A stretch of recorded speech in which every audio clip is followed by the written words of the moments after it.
Hi dear children, a wonderful day to you. Hope you are all safe and fine. I am also okay here. And now let's see the continuation of the previous class. The other day we were going on with the third lesson in our Behave text. And the lesson is named as The Little Girl. We have finished with the second paragraph and now we'll go for the third paragraph. Hope you understood the previous day's class. Here there was a little girl who was really scared about her father.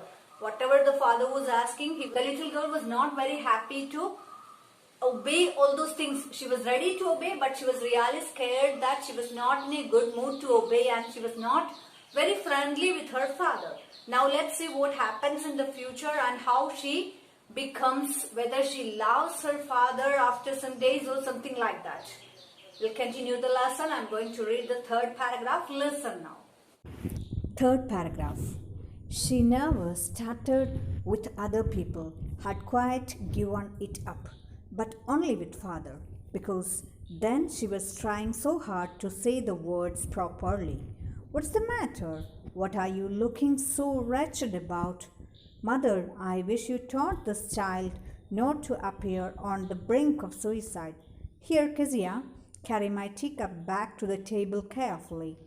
He was so big, his hands and his neck, especially his mouth, when he yawned.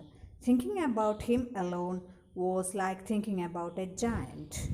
That's all about the paragraph. Now let's have a look at the new words. Given it up. The meaning is stopped doing it. Wretched, unhappy. Then the next new word is on the brink of suicide. And the meaning is about to commit suicide. Okay, in the second paragraph, it was telling Kezia's father was asking whether she was having stuttering problem. And she was, in this paragraph, it is saying that Kezia was not having any speaking problem, but when she went near her father, she was trying to make her speech properly, picking up each word correctly pronounced.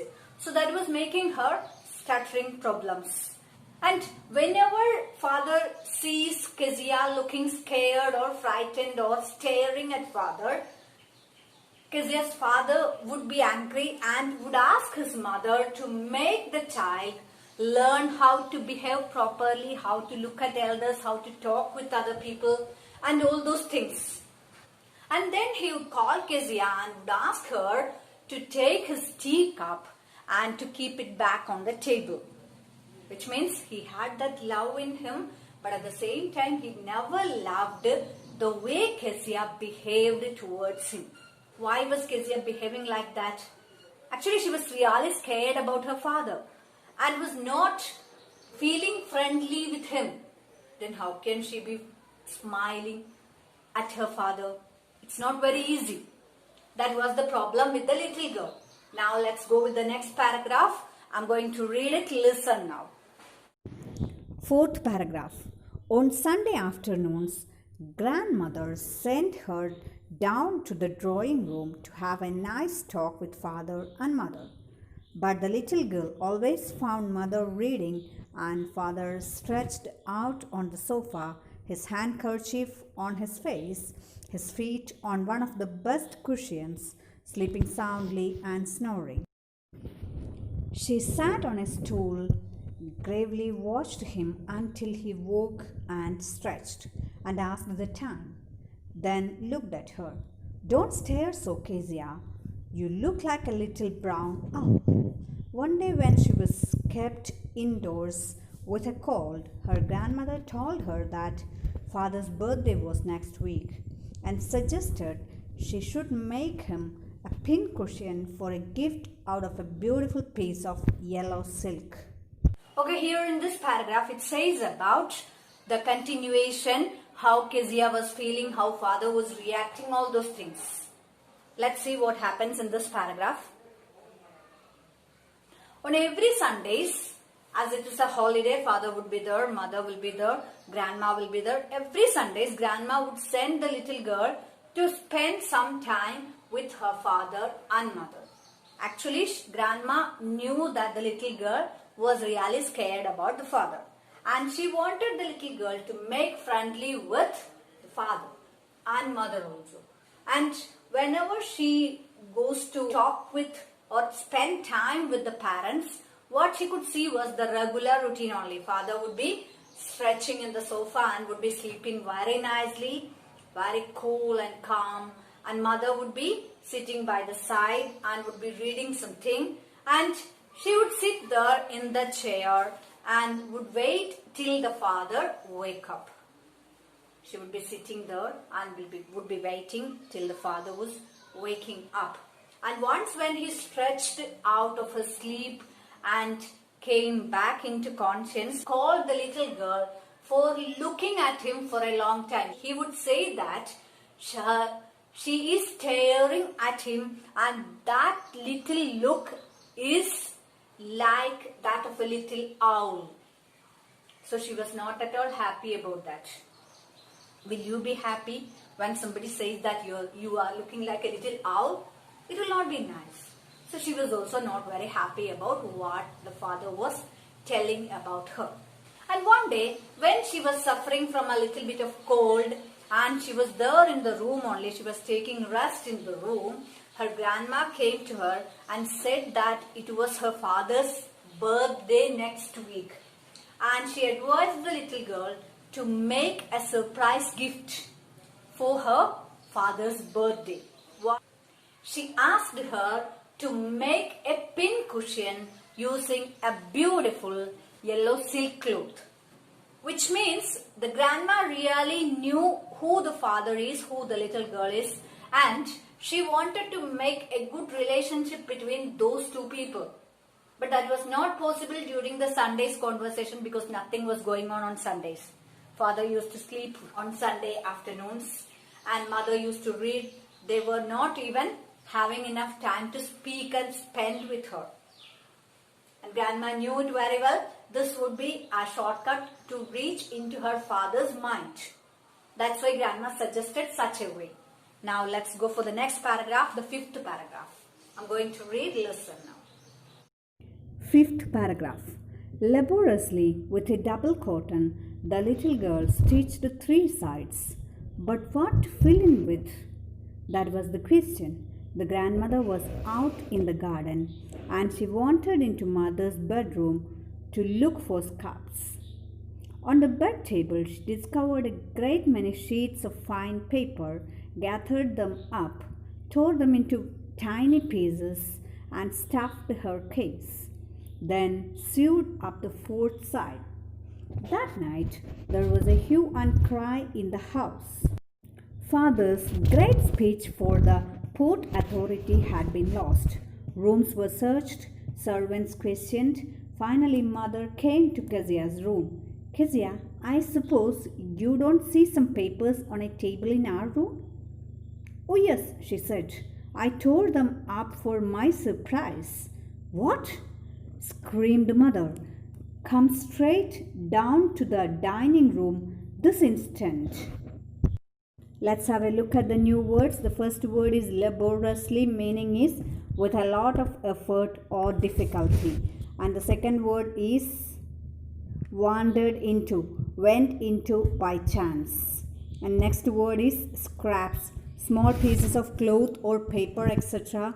that are not needed, which means unuseful things. And the last word in this paragraph is hue and cry, angry protest. Now, what was the grandma telling? She was asking the little child to make a pin cushion. Do you think a little girl like Kezia would be able to do it very easily? No, it was not very easy for her. But taking a great effort, she stitched all the 3 sides of the pillow and was trying to fill something in. What can she fill inside? Yeah, she searched for her grandmother, but she was out in the garden. So what she did was she searched all the rooms and at last she entered into her father's room. On the side, in the room, she could find some papers kept, some fine papers, good papers kept there in the room. And what she did was she took all the papers, tore them into small pieces and filled them into the cushion and covered it clearly, completed stitching of it. Now her cushion is ready. But what happened in the evening was something really different or difficult. And in the night when Kezia's father came home, it was really very hot because her father was very angry with everyone. He missed his speech. He prepared a speech and that was missing. Now, he asked for his mother, he asked his wife, and he questioned all the servants in the home. And at last, mother came to Kezia and asked, "Hey Kezia, you entered our room and took some papers from the side?" And when mother asked, Kezia said, "Of course I have taken it." Then mother asked, "Why did you enter into my room and took all those things?" And Kezia said, "But that was for my surprise. Because I am waiting for my father's birthday and I am preparing a surprise for him. For that only I have taken it." Then Kezia's mother ordered Kezia to come down to the front hall. And she was really unhappy or angry with what the little girl had done. Now that's all about paragraph number 5. We'll go for the paragraph number 6. I'm going to read. Listen now. Sixth paragraph. And she was dragged down to where father was pacing to and fro, hands behind his back. "Well," he said sharply. Mother explained. He stopped and stared at the child. "Did you do that?" No," she whispered. "Mother, go up to her room and fetch down that damned thing. See that the child's put into bed this instant." Paragraph number 6 says the consequences of what she was doing. She was being dragged down to where the father was standing. He was really upset about what was happening there. And after reaching there, mother explained everything to her father. And father was really angry. He asked grandma to take that wretched thing, the cushion, and destroy it. Then he asked Kezia's mother to keep Kezia in her room. Now let's see what happens in the next. I'm going to read the 7th paragraph. Listen. Seventh paragraph. Crying too much to explain, she lay in the shadowed room watching the evening light make a sad little pattern on the floor. Then father came into the room with a ruler in his hands. "I'm going to beat you for this," he said. "Oh, no, no," she screamed, hiding under the bedclothes. He pulled them aside. "Sit up," he ordered, "and hold out your hands. You must be taught once and for all not to touch what does not belong to you. But it was for your birthday." Down came the ruler on her little pink palms. And here in this paragraph it says that Kezia was really unhappy and scared in that dark room. And in a sudden she could listen her father coming into the room with a ruler. He said, "I'm going to beat you for this." "Why I'm going to beat you for this?" "You must not touch anyone else's things till getting the permission from that people. For that reason, I'm going to beat you very badly." And Kezia said, "But it was for giving a surprise to you for your birthday."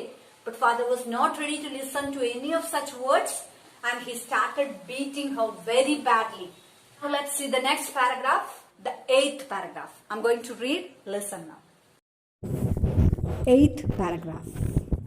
Hours later, when grandmother had wrapped her in a shawl and rocked her in the rocking chair, the child clung to her soft body.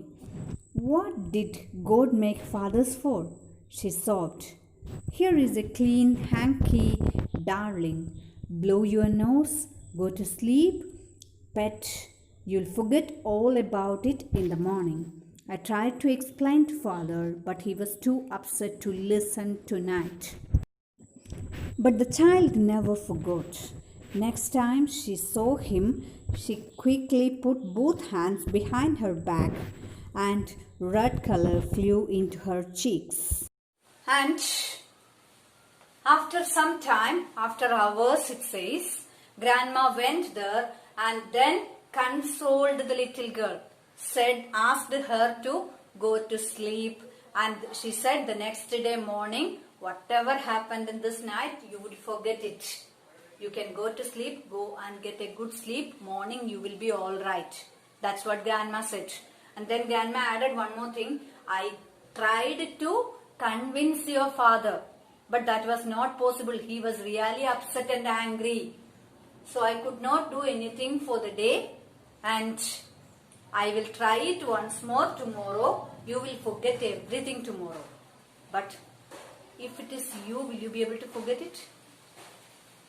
I don't think it will happen because he bet her very badly, no. So little Kezia was not in a condition to forget all those things. Instead, what she did was, she was really scared. Whenever father approached her, she will just hold her hands behind and her cheek will be red in color because of fear. That's what really happened, and it was really a bad expression. Now let's go for the next paragraph. I'm going to read. Listen now. Paragraph number 9. The McDonalds lived next door. They had 5 children. Looking through a gap in the fence, the little girl saw them playing tag in the evening. The father with the baby Mao on his shoulders, 2 little girls hanging onto his coat pockets, ran round and round the flower beds, shaking with laughter. Once she saw the boys turn the house on him, and he tried to catch them, laughing all the time. Then it was she decided there were different sorts of fathers. Suddenly, one day, mother became ill, and she and grandmother went to hospital. The little girl was left alone in the house with Alice the cook. That was all right to the daytime. But while Alice was putting her to bed, she grew suddenly afraid. New words. Tag meaning is a children's game of catching one another. Ninth paragraph is telling about some other incidents which happened in her house. And let's see. Some days the little Kezia used to see her neighbor. The name of the neighbor family is McDonald's. And McDonald's lived very near to her. Once or the other, when she used to see the family, how they were living, what their lifestyle was entirely different from what Kezia was experiencing. There she could understand that there are different type of fathers. Because till now she was familiar with only her father, who was very strict and rough in his nature. But whereas in McDonald's family, what she saw was really different. The father was playing with the children were playing with the father. They were making fun with father. One day she could see the children keeping the hose towards the father, and some other days she could see the children hanging on his shoulders, the father carrying all the children on his body. All those things were making Kezia really jealous also. And then she could understand that there were different kinds of fathers. Suddenly on one day, her mother got ill. And grandma also went with mother, and they stayed that night in the hospital. That was really scary for the little girl. Morning it was fine for her because the servant Alice also was there. So it was not much problematic for the little girl. But evening when night came, and when Alice made her to sleep in her bedroom, she was really afraid and said, I cannot sleep quite alone. I need grandma to sleep with me. Why? First reason is because she is a very small child. Let us see why she is too much afraid about sleeping quite alone. I'm going to read the next paragraph. Listen now. Paragraph number 10. What will I do if I have a nightmare? She asked. I often have nightmares, and then Granny takes me into her bed. I can't stay in the dark. It all gets whispery. You just go to sleep, child, said Alice, putting off her socks, and don't you scream and wake your poor pa. But the same old nightmare came. The butcher with a knife and a rope, who came nearer and nearer with that dreadful smile, while she could not move, could only stand still, crying out, Grandma, Grandma. She woke shivering to see father beside her bed, a candle in his hand. What is the matter? He asked. This is the reason why she was really afraid, because she used to have nightmares every night. Do you have? Have you ever experienced a nightmare? A bad dream in your sleep? The little girl used to have it every night. And whenever she is having a night, she used to cry louder that her grandma used to join her, take her into her bed and make her patted on her shoulder and body, that she would get a quiet sleep. That's the regular pattern for her. But this time, grandma is not there and Alice is not going to sleep with her. And she's really scared about it. And Alice said, no problem, you just take a good sleep and please don't cry louder and make your father wake up. He's a very poor man, please don't trouble him. Whatever is the reason, that night also the same nightmare came. What was the nightmare? A butcher was coming with a knife and the little girl was not able to move a little. She was standing still only and she could cry louder, Grandma, Grandma, please help me. And in a sudden, when she opened her eyes, she could see her father sitting near her on the bed with a candle in his hand. And then she asked, what was the problem? What was the problem with the little girl? The nightmare which troubled her. That was the problem. What was the nightmare? A butcher was coming to kill the little girl. That was the dream. The butcher was coming and following her to kill her. She was really scared about it. Let's see the next paragraph, the second last paragraph in this lesson. I'm going to read, listen. 11th paragraph. Oh, a butcher, a knife. I want Granny. He blew out the candle, went down and caught up the child to his arms, carrying her along the passage to the big bedroom. A newspaper was on the bed. He put away the paper, then carefully tucked up the child. He lay down beside her, half asleep still with the butcher's smile all about her, it seemed. She crept close to him, snuggled her head under his arm, held tightly to his shirt. Then the dark did not matter. She lay still. Here, rub your feet against my legs and get them warm, said father. Let's have a look at the new words. The first new word is nightmare. It means a bad dream. And the next one is tucked up, covered up nicely in bed. And another word is snuggled, moved into a warm, comfortable position close to another person. Then when father asked what was the matter, she said, oh, a butcher, a knife. I had a nightmare and I need grandma now. I cannot sleep quite alone. Father, what he did was he just blew the candle from his hand and just bent down to the bed, took the little girl in her arms and then carried her into his bedroom. There, when he reached there was a newspaper kept by the side of the bed. He moved it away from the bed and carefully made Kezia sleep on the bed, lay down on the bed. And then he also laid very near to her, and after laying down in that big bed also, Kezia was having that smile of the butcher in her mind. And then what she did was she went very close to the father and hold on his shirt very firmly to make her fear far away. And whatever was there, when she started laying very close to her father, she was very cool. She didn't have any problem. And then in a sudden, her father asked her to rub her feet into father's legs and to make herself warm. Father asked her to make herself warm. And now let's see the last paragraph. I'm going to read, listen. 12th paragraph, the last paragraph in the lesson. Tired out, he slept before the little girl. A funny feeling came over her. Poor father, not so big after all. and with no one to look after him.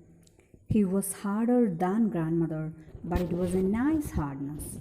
And every day he had to work and was too tired to be Mr. MacDonald. She had torn up all his beautiful writing. She stirred suddenly and sighed. "What is the matter?" asked her father. "Another dream?" "Oh," said the little girl, "my head's on your hurt. I can hear it going. What a big hurt you have got, father dear." And the last paragraph says how she felt when she was very close to the father in the bed. When she was there, she understood the father sleeping before her. And then she started thinking, oh, my father is really poor. Why he is really poor? He is not very big, but at the same time, he is having a very hard or tight schedule for him to work. He is not very easy like McDonald's. McDonald's are living a little bit of easy life. But my father is having a hard schedule or tight schedule for his work and will be really tired after coming from the work. That will be the reason why he is making so hard. And she was thinking, he is really hard, even harder than her grandma. And then she was just holding it very close, and when she had a slight move, her father asked, "What happened, little girl? Did you again get a nightmare?" Then she said it very slowly, "I'm just laying very near to your heart. My head is very near to your heart, and I can hear your heart. Such a big heart, my loving papa." From that moment onwards, she started understanding the loving father, and she started learning the difficulties of the little father. Really, all the fathers, almost all the fathers, are loving their children, loving their family, working hard for the family and spending or spoiling their life for the family. Let's all love our fathers. Here I am winding up the class. Thank you. Have a nice day.